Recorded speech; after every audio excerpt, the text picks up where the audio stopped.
Hey guys, I know it's been a while, but by popular demand we will take a look at some cut content from Valve and Revolve Software's Half-Life Gunman Chronicles. If you haven't watched the original review video on it, I suggest you go and watch that first and then come back here. And also, when I started working on this video, I was still waiting for the RAM for my new computer to arrive, so this video was partially put together on my old laptop. So cut me some slack when it's a little rough around the edges sometimes, okay? Alright then. First of all, this guy. Thank you. You've helped to save my Xenome. This guy was voiced by the same man who also did Father Gregory in Half-Life 2 and Bill in Left 4 Dead. This was his first gig for a Valve product. Jim French, an amazing voice actor who unfortunately passed away in 2017. I had this in my notes for the original video, but I forgot to put it in the script for some reason. Thankfully, you guys pointed it out in the comment section. So, in Gunman Chronicles, you visit several planets over the course of the game. And it probably won't surprise you to find out that there are several unused concepts that stem from the development phase. You see, Gunman Chronicles was originally envisioned as a multiplayer-only mod for Quake and later Quake 2, and for a very brief period for the Doom engine. The space and science fiction theme was clear from the get-go, but the worlds and locations were not. Since there was no story written in stone to adhere to, many fantastical worlds were created, from Mayan-looking temples in the jungle to ice worlds, lava planets, asteroids, space stations and futuristic cities. When the decision was made to expand Gunman into a single-player game, the first levels created were an array of strung-together multiplayer maps. And of course I have to mention this, similar to how it has been done during the development of Counter-Strike Condition Zero by Ritual Entertainment. Always coming back to Condition Zero here on ESCalation. So, early maps were a lot more experimental. That is where we see such scenarios as the player being tasked with sabotaging a missile silo.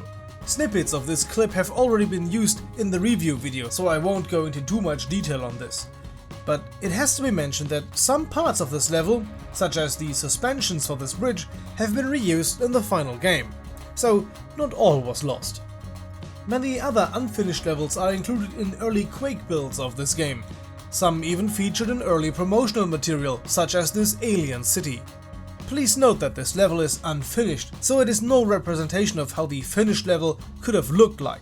Other cut levels focus more heavily on the Wild West aspect of the game, while yet again other maps display an almost medieval fantasy style.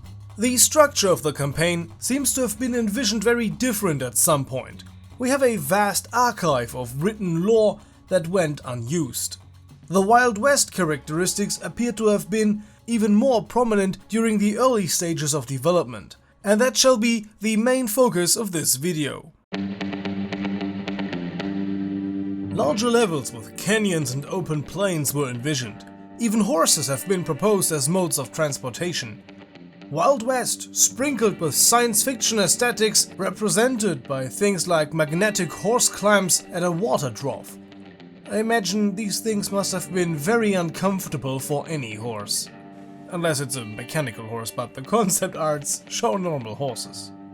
Concepts like these were conceived fairly early in development, yet models have been created.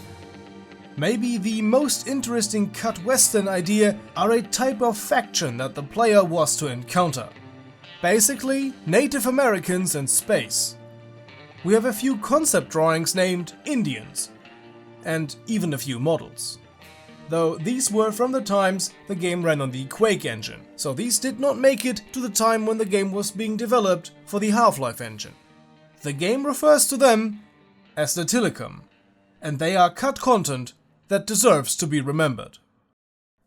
The developers described them with the following words. The Tilikum is a term used to encompass a great variety of cultures found in the new Spiral Arm. Little is known of the Tilikum, so different from the people of the Allied system that many citizens refuse to believe that Tilikum are humans or even exist. While the people of the Allied systems rely on technology for survival and convenience, The Tilikum have turned to biology, especially in the realm of genetics. A Tilikum can somehow manipulate their biology so as to produce many different traits in their children. This has led to a sort of caste system with highly specialized roles. The Tilikum people are loosely organized as a whole, the tighter social group being a tribe which often resides on a single planet. Each tribe, or even tribal region, speaks a unique language. And it is a common trade language that ties the tribes together. Technologically speaking, the Tilikum have highly advanced means. For example, their spacecraft are living beings and possess empathetic ties with their pilots. And Tilikum weapons are grown and nurtured rather than built. They are experts at crossing the cutter space, teleportation, and faster-than-light travel. Their sense of honor prevents them from unleashing their truly devastating weapons against the gunman. Rather, they prefer to fight man-to-man, and often use their technology to force the gunmen into one-on-one combat. Many Tilikum warriors are so well trained that they have been known to defeat gunmen single-handedly, using only their fists. You just hope the Tilikum you see are allies. So far for the words of the developers. The player was to encounter this faction in various locations, sometimes as a foe and sometimes as an ally or employer. Since the gunmen often operated alone and were simply a faction of many and less of a organized militia that they are in the final game. In early drafts of gunman lore, the term gunman rather referred to a gun for hire, a mercenary. Interesting enough, in these early versions of the story, the main human antagonists, the bandits as well as the general, are not mentioned. This entire story arc developed later and are the successors of the rogue gunmen that we were to fight originally.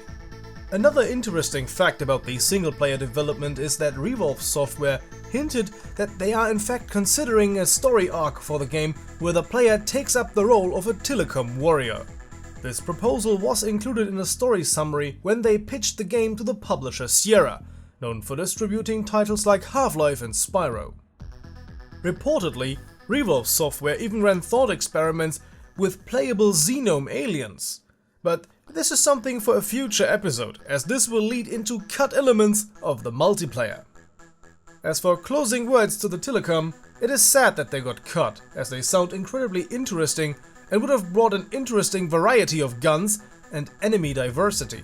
Granted, they do sound a bit silly, just like the rest of the game, and are odd depictions of Native Americans mixed in with science fiction elements. They somewhat remind me of Star Trek's Klingons with their preference for hand-to-hand combat.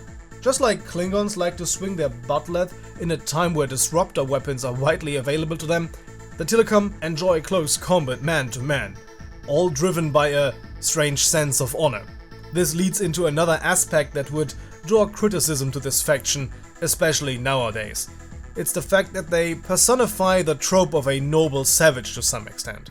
Nonetheless, I think they would have been an interesting addition to the Gunman Chronicles universe.